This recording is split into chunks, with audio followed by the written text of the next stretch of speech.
84 खंबे का भी बड़ा महत्व है।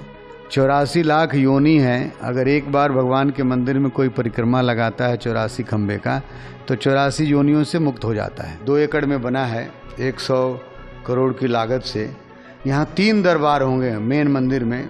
राम दरबार हैं, महाप्रभु का दरबार है और श्री श्री राधा बांके बिहारी जी का दरबार है। तो 3 दरबार हैं। 3 पुजारी एक साथ शंखनाद करेंगे। पंचरात्रिक विधि से यहाँ पूजा होगी और 7 बार आरती होगी, 6 बार भोग लगेंगे भगवान के, 2 बार ड्रेस चेंज होते हैं।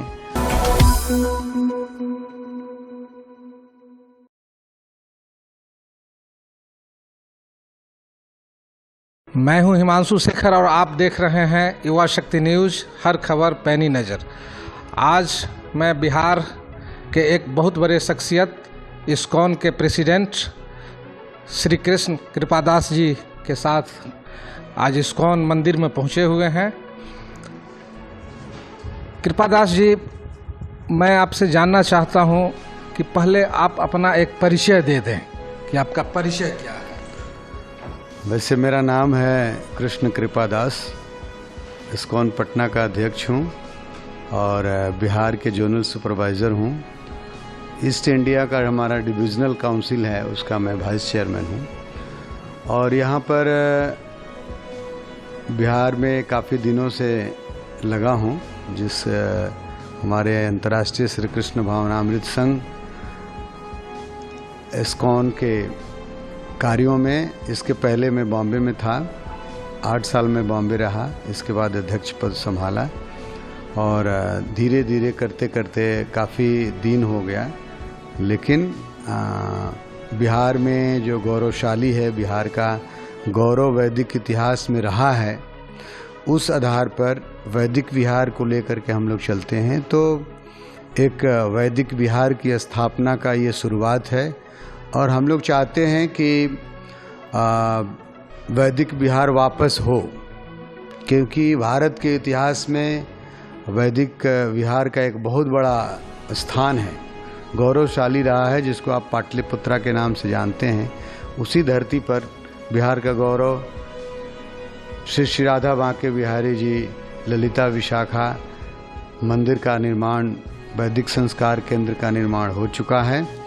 अब आगे हम लोग लोगों की लाभ के लिए प्रयास कर रहे हैं कि जल्दी से जल्दी ये मंदिर शुरू हो जाए। अब तो दिन आ ही गया है अक्षय तृतीया का, फिर हम लोग इसको उसी ढंग में रखेंगे जैसे लोगों को पूरे दुनिया में सनातन धर्म का प्रचार प्रसार हमारे प्रभुपाद जी जो इस्कॉन के प्रतिष्ठाचार्य थे उनके द्वारा की गई है।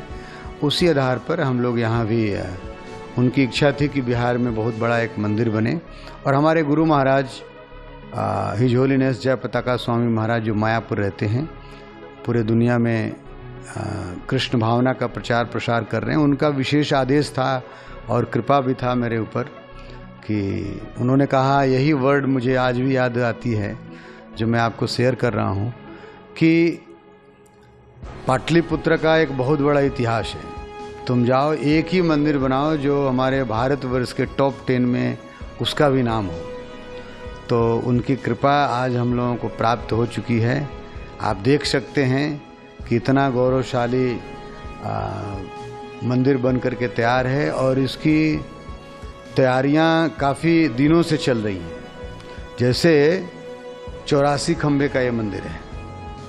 हमारे द्वारका में भगवान का मंदिर जब बना था, उनके लिए घर रहने के लिए, तो महल जिसको कहते हैं, वहाँ पर 84 खंबे का बना था। और क्या इस मंदिर की खासियत है? एक तो बड़ी खासियत है कि 84 खंभे का ये मंदिर है, तो इस्कॉन मंदिर। तो और क्या क्या यहाँ जो पटना इस्कॉन मंदिर है, इसकी क्या क्या और खासियत है?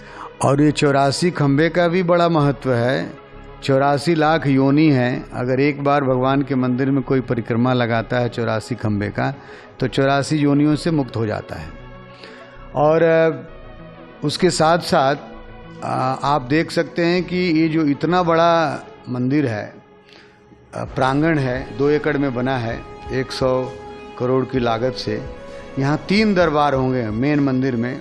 राम दरबार हैं, महाप्रभु का दरबार है और श्री श्री राधा बांके बिहारी जी का दरबार है। तो 3 दरबार हैं, 3 पुजारी एक साथ शंखनाद करेंगे।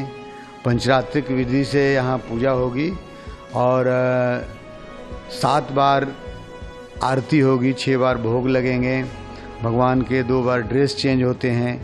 और मंदिर में जो नक्काशी हुई है उसका भी एक बड़ा महत्व है। आप देखें, एक तरफ मैंने इस परिसर का नाम मैंने गोलोक धाम रखा है और मंदिर के पूरब साइड में आप देखेंगे तो पूरा गाय बना हुआ है। गो का मतलब होता है गाय और लोक का मतलब जहाँ गायों का लोक हो, यानी भगवान का लोक। तो ये गोलोक धाम के नाम से विख्यात होगा। और यहाँ पर जो कलाकारी है पूरे राजस्थान के मकराना मशहूर कह सकते हैं, विख्यात है पूरे विश्व में। जो मार्बल है उसी मार्बल से वहीं के कारीगर आकर के बनाए हैं, तो बड़े सुंदर नक्काशी किए हैं। और बाहर आप देख रहे हैं मंदिर के जो नाग शैली में बना हुआ है, हमारे वो भी राजस्थान का पत्थर है बंसी पहाड़पुर से, जो कि सैंडस्टोन बोलते हैं, उससे पूरे नक्काशी से बना है। और वो भी अलग अलग 108 फीट इसकी ऊंचाई है। और आप देख सकते हैं कि नीचे 2 हॉल है, मंदिर के नीचे 2 हॉल है जिसमें भक्ति कला क्षेत्र या किसी तरह का कार्यक्रम होगा वहाँ पे। और इस प्रकार से ये एक और इसका प्रयोजन है। कहीं भी मंदिर में आप जाएंगे तो ये भारत का ऐसे और मंदिरों में हो सकते हैं, लेकिन इस्कॉन के बड़े मंदिरों में ये पहला मंदिर है जो फुली एयर कंडीशन है, वातानुकूलित। क्योंकि दिन पर दिन गर्मियाँ बढ़ती जा रही हैं तो लोगों को सुविधाएं चाहिए, कोई आकर के बैठने के लिए आराम से भगवान का ध्यान कर सकता है, भजन कर सकता है, प्रसाद खा सकता है। तो हम लोगों ने पूरे वातानुकूलित मंदिर को रखा है। और इसके साथ साथ और भी लोग आसपास में जितने लोग हैं आप देख सकते हैं। स्टेशन पर आएंगे तो हनुमान मंदिर है, उसके जाएंगे बगल में तो बुद्ध पार्क है, बुद्धा स्मृति पार्क है, उसके बगल में इस्कॉन है। और इस्कॉन में यहाँ जो भी लोग आएगा पूरा दिन यहाँ पर अपना समय काट सकता है, यानी अपने को अध्यात्म के साथ जोड़ सकता है। यहाँ पर रहने का, यहाँ पर प्रसाद खाने का, गोविंदा रेस्टोरेंट हैं और अतिथि गृह भी है और पार्क भी बनाए गए हैं। मंदिर में एक और खासियत जो हमने वैदिक विहार कहा, बिहार का गौरव, उसका एक खासियत है कि बिहार में भगवान की जितनी भी लीलाएं हैं उसका डायरामा यहाँ बनाया गया है। आप जैसे ही आएंगे वो साउंड सिस्टम होगा, बटन दबाएंगे तो आपको बुद्ध भगवान का गया दिखाई देगा। आप बटन दूसरा दबाएंगे तो हरिहर क्षेत्र आपको दिखाई देगा, उसकी पूरी जानकारी आपको, इतिहास मिलेंगे। तो पूरे बिहार के जितने भी हमारे भगवान के लीलाएं हैं सब आपके मंदिर परिसर में मिलेंगे।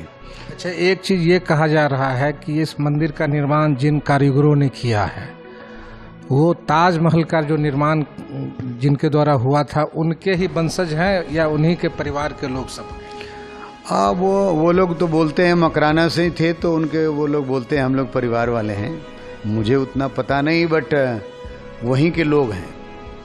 और उन लोगों ने कहा कि हमारे पूर्वजों ने बनाया है, तो यहाँ पर आकर के उन लोगों ने बनाया। अच्छा, एक चीज़ और मैं ये जानना चाह रहा हूँ कि आप पूरे बिहार वासियों को, बिहार के लिए तो एक ये बहुत बड़ी मंदिर है, तो क्या संदेश देना चाहेंगे बिहार वासियों? ये बिहार के लिए ऐसा एक हॉस्पिटल कह सकते हैं, आध्यात्मिक हॉस्पिटल है। जैसे कोई बीमार होता है तो हॉस्पिटल में जाता है, लेकिन कोई मानसिक रूप से बीमार है तो आध्यात्मिक जगत में जाता है, क्योंकि शरीर और आत्मा दोनों अलग अलग है, दोनों का अलग अलग इलाज है। तो जो भी व्यक्ति इस बिहार में एक बार भी इस मंदिर में आएगा, मंदिर केवल आप पूजा पाठ की ही बात नहीं है, यहाँ ज्ञान दी जाती है, लोगों को शिक्षा दी जाएगी किस तरह से हम यहाँ आए हैं, क्या करना है, कहाँ करेंगे, हमको कहाँ वापस जाएंगे। तो ज्ञान लेकर के और पूरे बिहारवासी अपने अपने जगह में जा कर के इस पुष्प सुमन को बिखराएंगे। तो ये बिहार के लिए एक आध्यात्मिक केंद्र है पटना, जो यहाँ से सब जगह लोग लाभ उठा सकेंगे। ये किस जगह पे है, एक बार लोकेशन भी बता दीजिए ताकि लोगों को आने में यहाँ असुविधा न हो। ये बुद्ध मार्ग इसको बोलते हैं। आप जीपीओ के बगल में स्टेशन से मात्र 1 किलोमीटर, गंगा से भी 1 किलोमीटर और गांधी मैदान से भी 1 किलोमीटर, तो ये रेडियस में है जहाँ पर आप कहीं से भी आप आ सकते हैं। और तारामंडल बगल में है और प्राइम लोकेशन है। मतलब आप कह सकते हैं कि पटना के हृदय स्थली पर श्री श्री राधा बांके बिहारी जी मंदिर विराजमान है। निश्चित रूप से ये इसकी भव्यता देखते ही बनती है। और मैं तो ये कहूँगा कि एक बार आप अगर पटना आते हैं तो पटना के इस्कॉन मंदिर में ज़रूर आइए। यहाँ आपको मानसिक शांति मिलेगी और कहीं ना कहीं आपको लगेगा कि चलिए एक ऐसे जगह पर मैं आया हूँ जहाँ एक शांति मिलती है। और ज़रूर यहाँ आइए। आपने हमको समय दिया, इसके लिए बहुत बहुत धन्यवाद आपको। हरे कृष्णा, बहुत बहुत धन्यवाद। आप भी आए यहाँ पर। और हमारा भारतवर्ष का जो गौरव रहा है सनातन धर्म, पूरे विश्व को अगर निर्यात करेगा, जिसको एक्सपोर्ट बोलते हैं, फिर भी कम नहीं होगा। भारतवर्ष बहुत ही ऊंचा है, उसमें भी बिहार का स्थान अपना माने रखता है। जी जी, बहुत बहुत धन्यवाद। अपने इलाके की खबरों को जानने के लिए युवा शक्ति चैनल को सब्सक्राइब करें।